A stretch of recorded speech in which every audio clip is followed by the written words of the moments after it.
Hello, my name is Karina Pastor, and this is a reaction video to American culture, the body ritual among the Nisarima. Let's get started. And this amazing reading is written by Horace Minor, and he is just basically speaking about the American culture and its practices. And actually, Nasarima is American spelled backwards.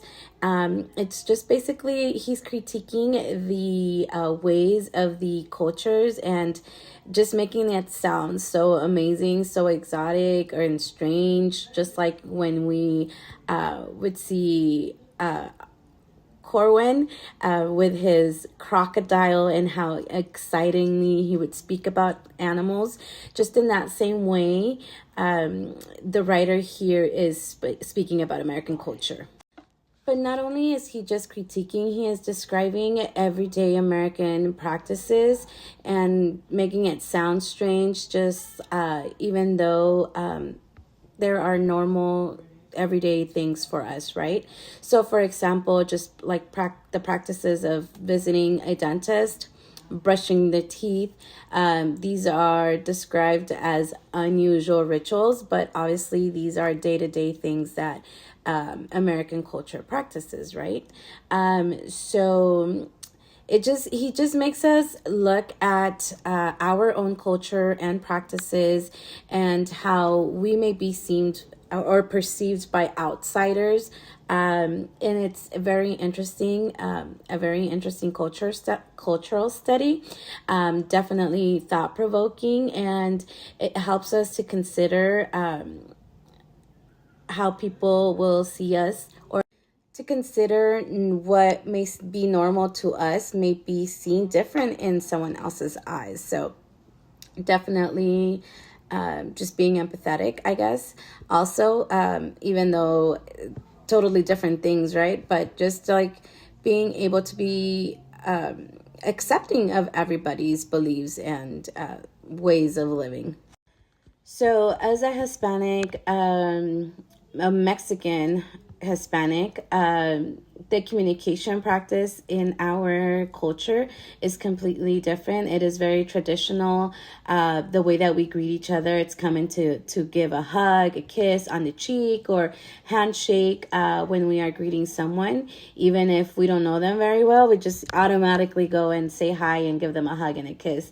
And this might seem strange to other people from other cultures, where they don't, get physical with each other like we do.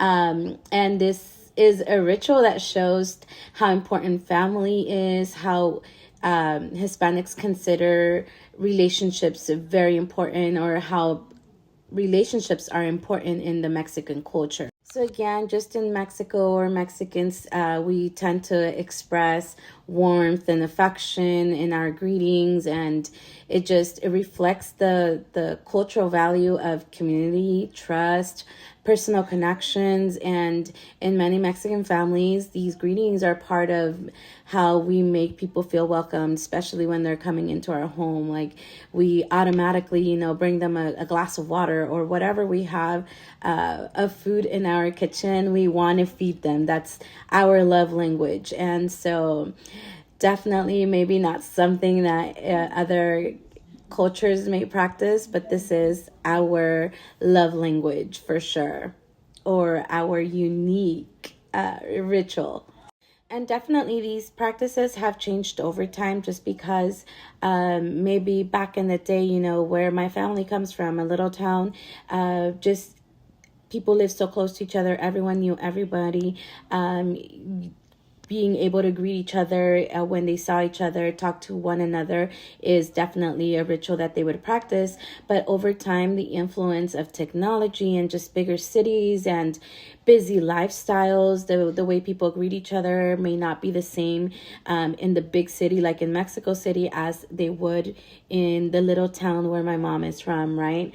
Maybe less and fewer physical greetings. Maybe instead of a hug and a kiss, it's hola, ¿cómo estás, right? Hello, how are you?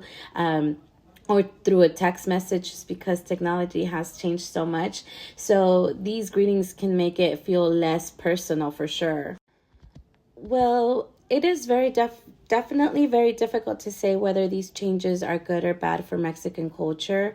Um, but I can definitely say that there's a lot of families that definitely no longer live in the same city. So technology has been a great addition to have, just because I remember like the very first time we had a video call, with a family member from Mexico. That they hadn't seen in over 20 years. It was, just as amazing as being able to see them in person and being able to give them a hug, just being able to have that communication and being able to see that person once again after so many years.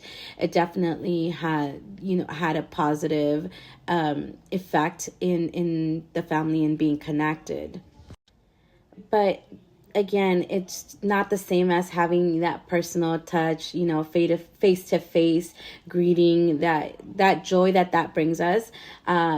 So definitely, in psychology, they say that physical interaction, helps build trust and emotional connections. So when people stop greeting each other in person, you might feel a little distant, just like it is to have a long distance relationship, right?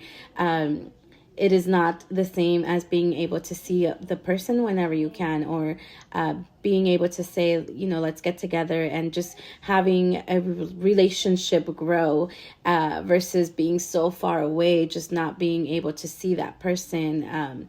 It just doesn't create that big of a bond as it could have, or it could if you had a face-to-face interaction.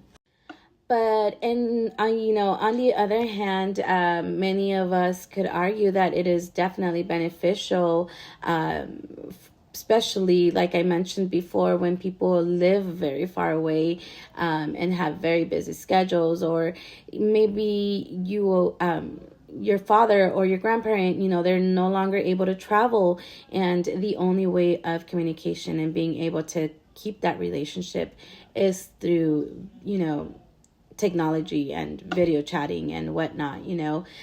So definitely technology does allow people to stay in touch without having the physical person, present, which can still help maintain connections despite the distance.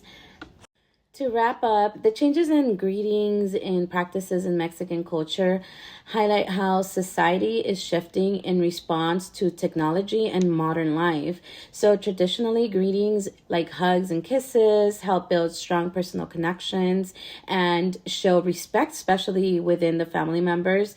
When you get a visitor at home, it is definitely a way of showing respect, greeting them, and the importance of family and community in Mexican culture. However, as people's lives have become busier, technology has played a bigger role in these physical greetings, and they have become less common. And so today, people greet each other with messages, or even with less physical contact, which makes their interactions a bit more distant, or feel more distant. While this shift is efficient, it can also weaken the sense of closeness and warmth that comes from in-person interactions. But overall, the changes reflect a broader trend in society where convenience and speed are prioritized over deeper connections. While technology does help us stay connected in this busy world, it is also important to recognize that the loss of face-to-face interactions can affect how close we feel to others, especially in cultures like Mexico, where personal relationships are highly valued.